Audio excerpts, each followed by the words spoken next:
고난주간 수요예배에 함께 동참하시는 모든 성도님들을 주님의 이름으로 진심으로 환영하고 사랑합니다. 고난주간을 맞이하여서 복음서에 나온 예수님의 고난을 묵상하면서 모든 것을 하실 수 있는 그 주님께서 온전히 우리를 위해 흘리신 그 보혈의 의미를 돌아보게 됩니다. 그렇게 고난주간은 주님의 고난의 목적을 생각해 보고 그 목적이 얼마나 합당하게 살았을까 생각해 보며 다시 결단하는 주간입니다.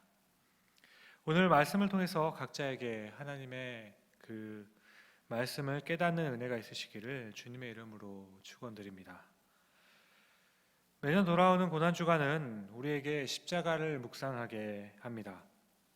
기독교의 진리와 삶, 그리고 사역의 핵심은 십자가의 도로 표현이 됩니다. 십자가의 도가 뜻하는 것은 예수님의 십자가 죽음과 부활입니다. 그리스도인으로서의 정체성과 그리스도인의 공동체인 교회의 정체성은 바로 여기서부터 출발합니다. 예수님께서는 이 세상에 오셨을 때 처음부터 십자가의 죽음을 위해 오셨습니다.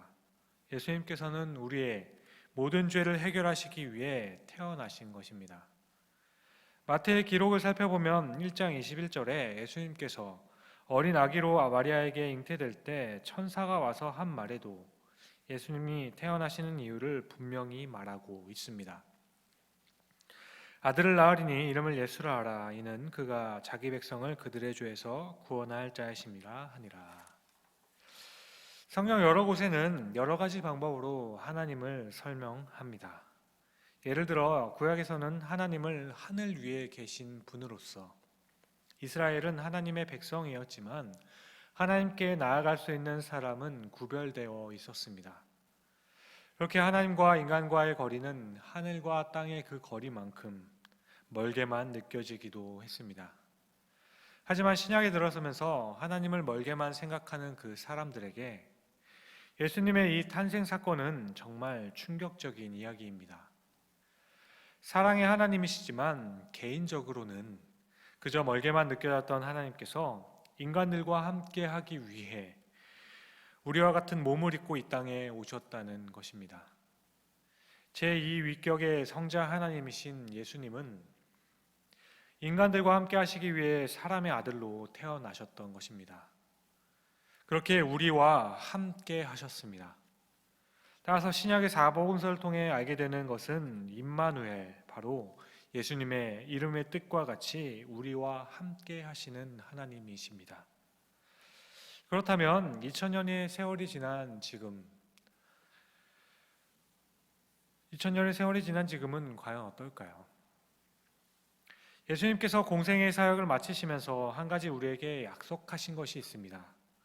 그것은 또 다른 보혜사, 바로 성령님입니다. 그러니까 예수님께서는 육체적으로 제약에 있는 자신보다 눈에 보이지 않는 영으로서 사역의 폭이 훨씬 넓은 또 다른 보혜사, 우리를 보호하시고 은혜를 주시며 가르쳐 주시는 성령님을 주시겠다 약속하셨습니다. 그런데 여기서 중요한 것은 하나님이 보내실 성령님께서는 과연 어디로 오시는 걸까요? 이에 대해 요한복음 14장 17절에는 이렇게 말씀합니다. 그는 진리의 영이라 세상은 능히 그를 받지 못하나니 이는 그를 보지 못하고 알지도 못함이라. 그러나 너희는 그를 아나니 그는 너희와 함께 거하시며 또 너희 속에 계시겠음이라. 하나님이 보내실 성령님은 우리 안에 계시는 하나님입니다. 사랑하는 성도님 여러분, 우리가 받은 구원이 바로 이것입니다. 성경에서 구원을 두 가지로 설명을 합니다. 먼저는 죄인인 우리가 하나님의 택함을 받고 의롭다 칭해지는 것입니다. 신학적인 용어로는 칭의라고 말합니다. 이것은 법적인 설명으로서 법정에서 죄인을 가리켜서 너는 이제 의인이 되었다라고 판명해 주는 것을 뜻합니다. 두 번째로는 요한복음 3장에 니고데모가 질문하였던 것처럼 다시 태어남, 바로 거듭남입니다. 이것은 실제로 우리의 내면에서 변화가 생기는 것을 말합니다. 우리가 잘 아는 표현으로는 그런즉 누구든지 그리스도 안에 있으면 새로운 피조물이라, 이전 것은 지나갔으니 보라 새 것이 되었도다. 고린도후서 5장 17절의 말씀입니다. 따라서 종합하여 보자면 하나님께 의롭다함을 받고 복음으로 변화된 사람들은 이제는 그 안에 성령께서 함께 동행하는 삶을 살아가게 된다는 것이죠. 그렇게 이 사실은 누가 저에게 자녀가 있으신가요? 라고 물으면 네, 저는 자녀가 2명 있습니다 라고 대답하는 것처럼 구원받은 백성에게는 주님이 성령으로 여러분 안에 계신가요? 라고 물어보게 된다면 네, 있습니다 라고 답해야 한다는 것입니다. 그런데요, 많은 분들이 이 질문에 확실하게 대답하지 못할 때가 있다는 것입니다. 생각보다 많은 분들이 자기 안에 계신 주님을 분명하게 느끼지 못하고 인식하지 못하고 살아갑니다. 주님이 내 안에 나와 함께 계신다는 것이 느껴지지 않기 때문에 주님과 동행하는 삶을 살지 못한다고 생각합니다. 결국 하나님 안에 있는 삶이 안 되는 것이죠. 예전에 썬데이 크리스천을 비하하는 농담처럼 돌던 이야기가 하나 있습니다. 어떤 학생이 담당 목사님에게 교회를 계속 다녀야 할지 고민 중이라고 상담을 하게 됩니다. 그래서 이 목사님은 왜 그러냐고 이 학생에게 물어보면 이 학생의 대답이 이렇습니다. 저희 부모님은 교회에서는 집사님, 권사님, 주님 사랑합니다 이렇게 참 정말 천사같이 이렇게 굴지만 교회 밖을 나와 가족들만 있을 때에는 매일 싸우고 욕하기 때문이라고 하는 것이죠. 왜 그렇게 될까요? 교회에서는 정말 천사처럼 되는데 집에 오면, 직장에 가면 자신을 알아보지 못하는 곳에 가기만 하면 매번 싸우는 사람이 되는 것, 뭔가 잘못된 신앙의 생활의 모습인 것입니다. 이것은 믿음의 비밀을 몰라서 그렇습니다. 왜 우리는 주님과 동행하지 못할까요?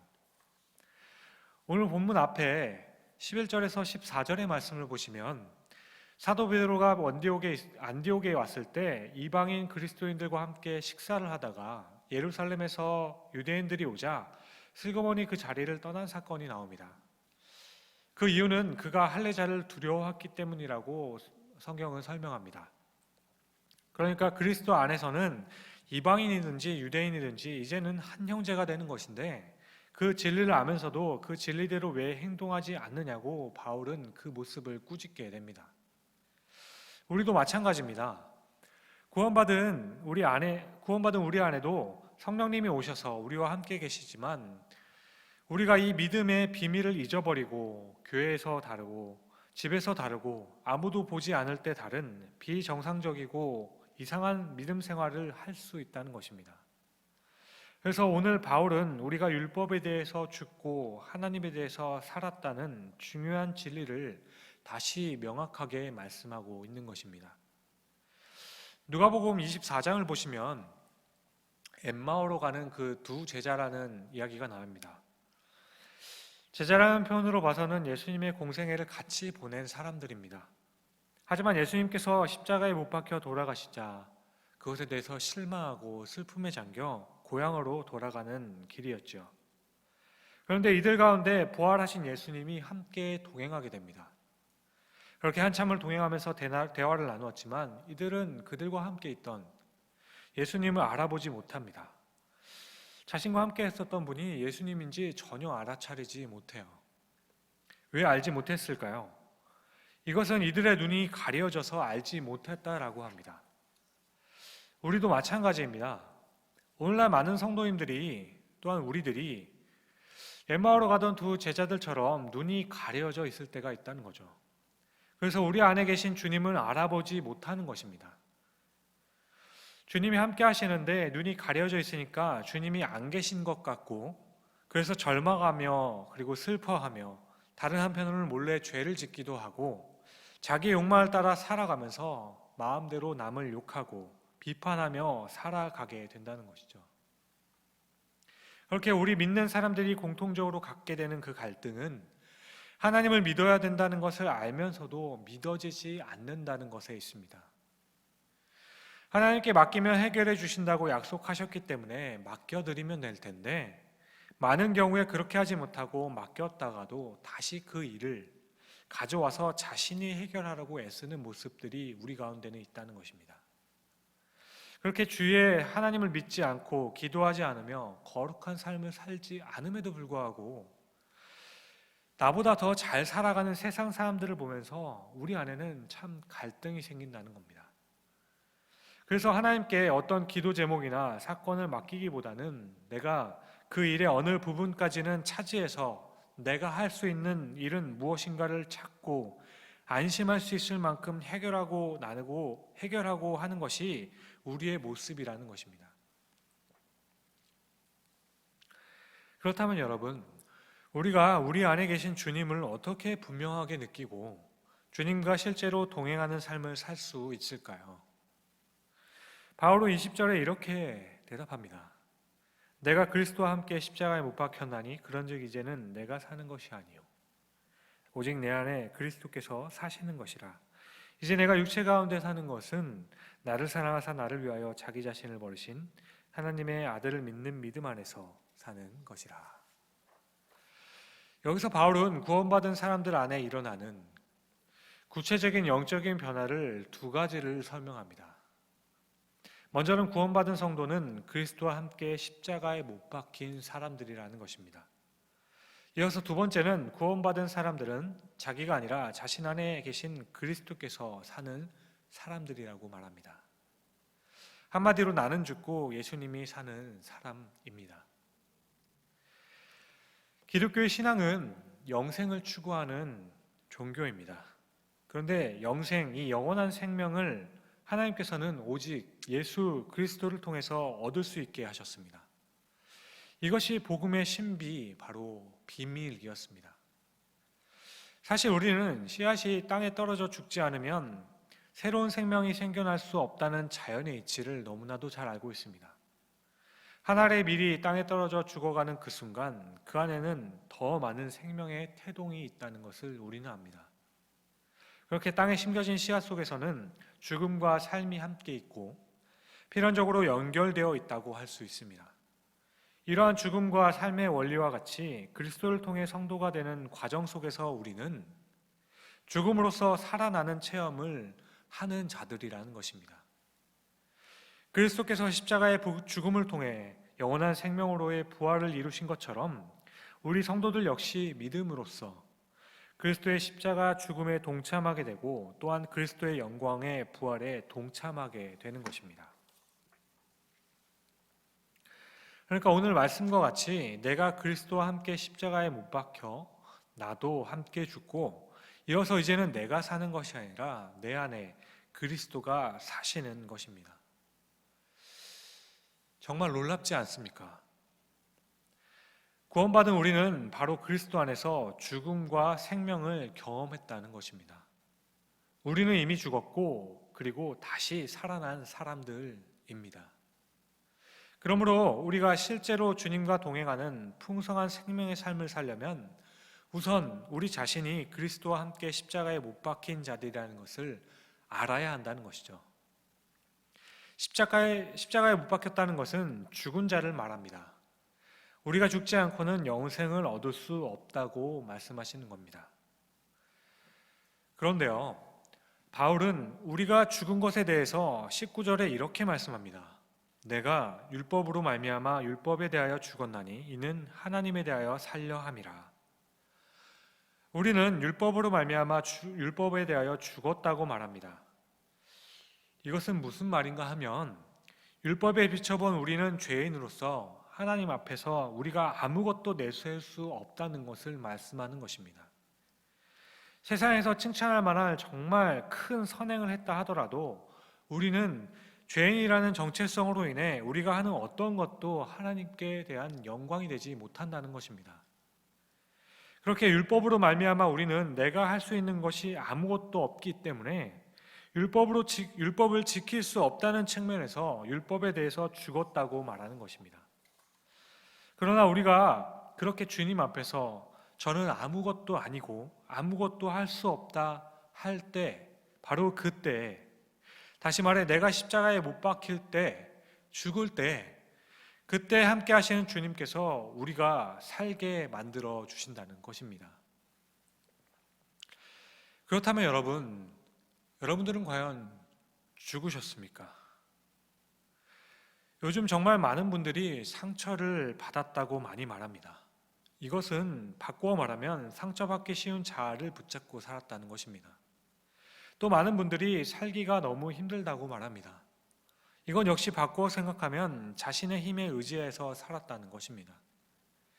그리스도를 믿는다고 하면서도 사실은 자기만 믿고 산 모습인 것입니다. 자기만 믿고 사는 사람은 불행합니다. 왜냐하면 자신을 책임질 사람이 자기밖에 없기 때문이에요. 담임 목사의 말씀처럼 예수를 믿는 사람들은 내가 죽었다는 믿음으로 살면 불쾌할 것도 실망할 것도 억울할 것도 없는 것입니다.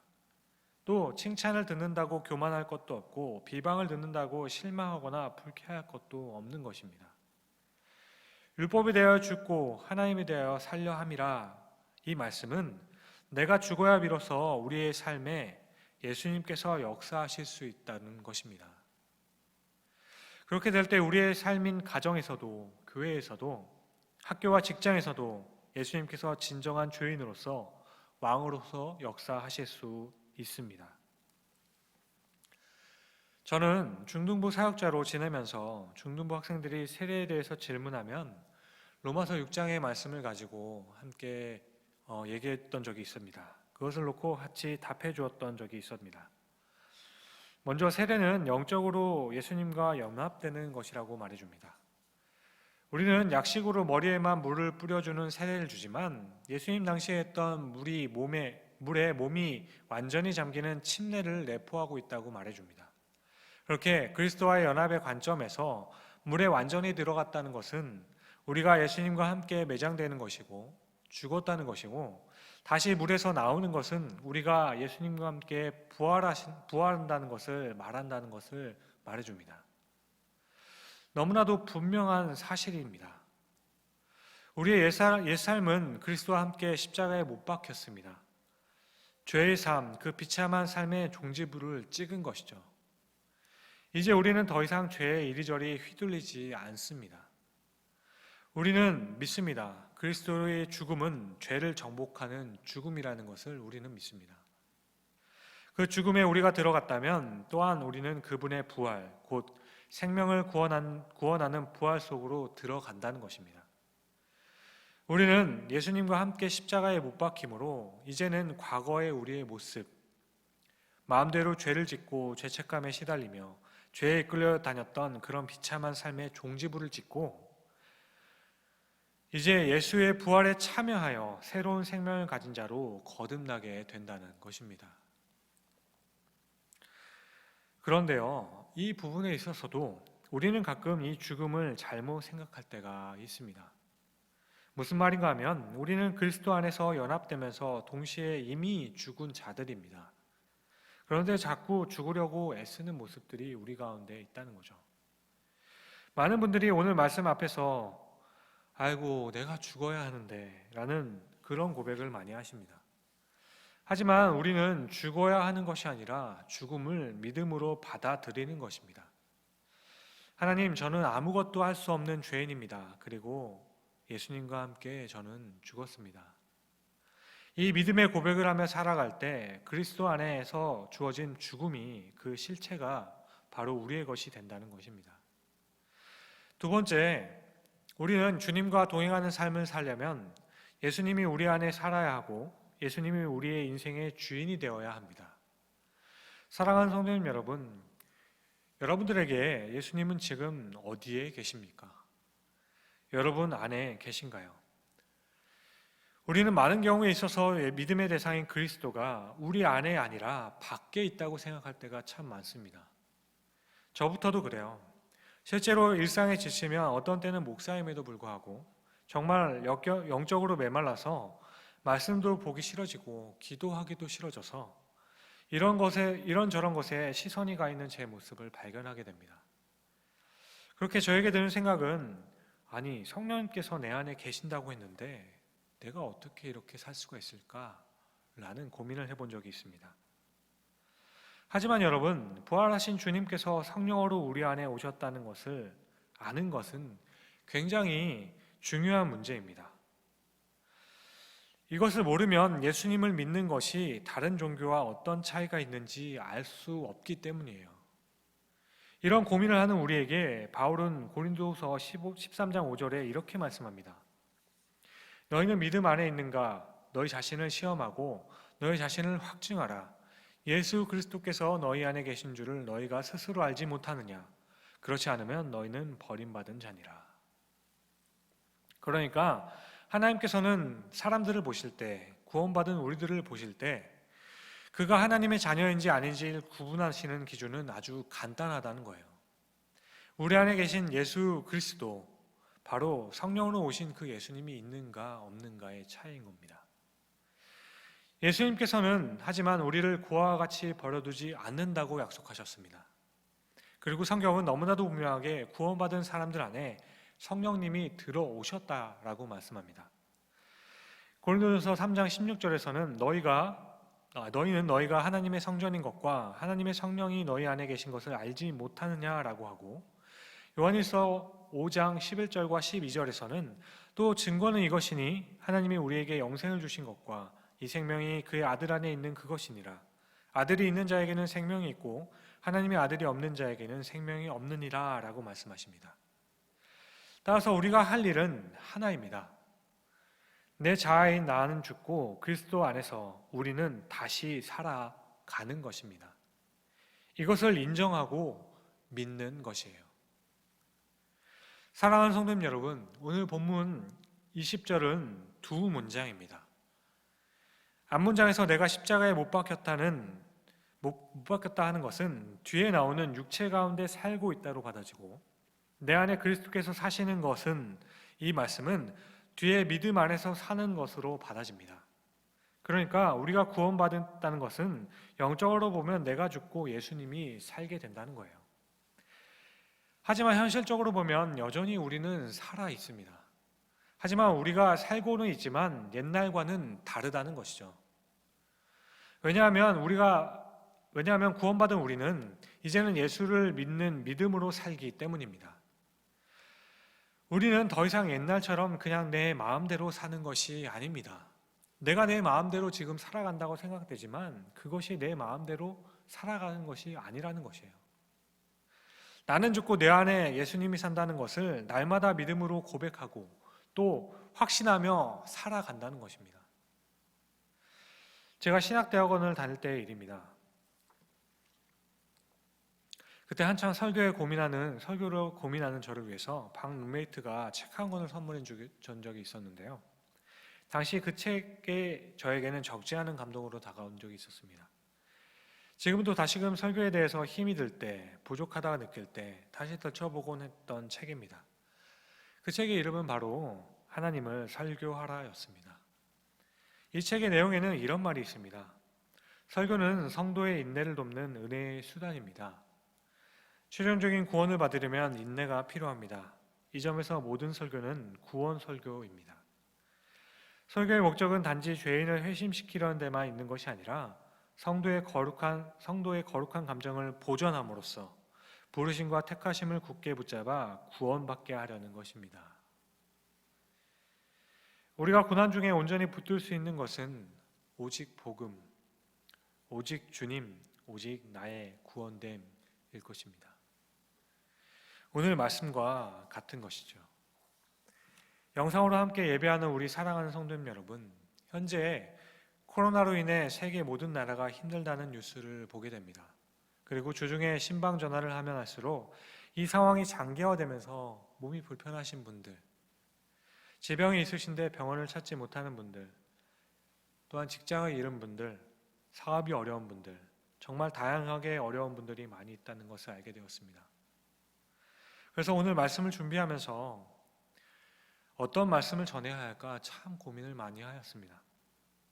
그런데 그런 저에게, 그리고 여러분들에게 주님께서는 이렇게 말씀하십니다.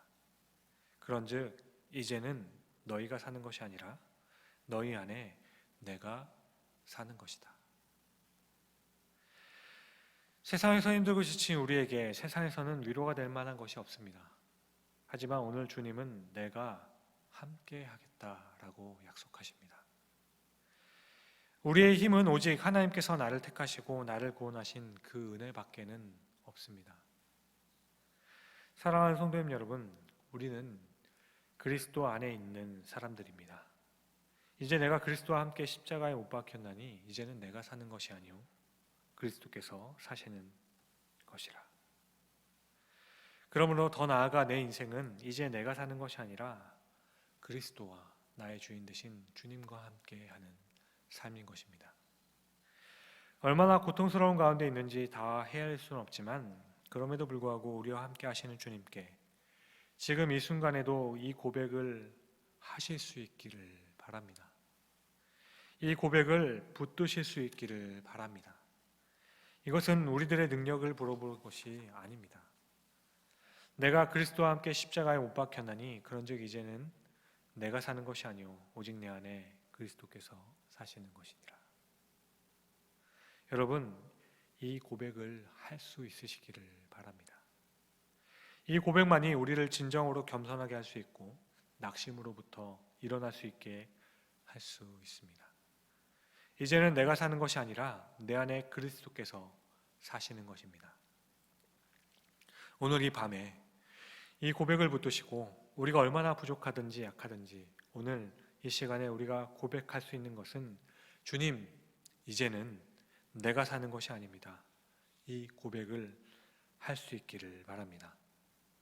그때 우리는 그리스도 안에서 하나님의 기쁘신 뜻을 위하여 이 어려운 상황에서도 넘어져 있지 않게 하시고 우리가 또 하루를 살아낼 수 있도록 주님께서 우리를 이끌어 주실 것입니다.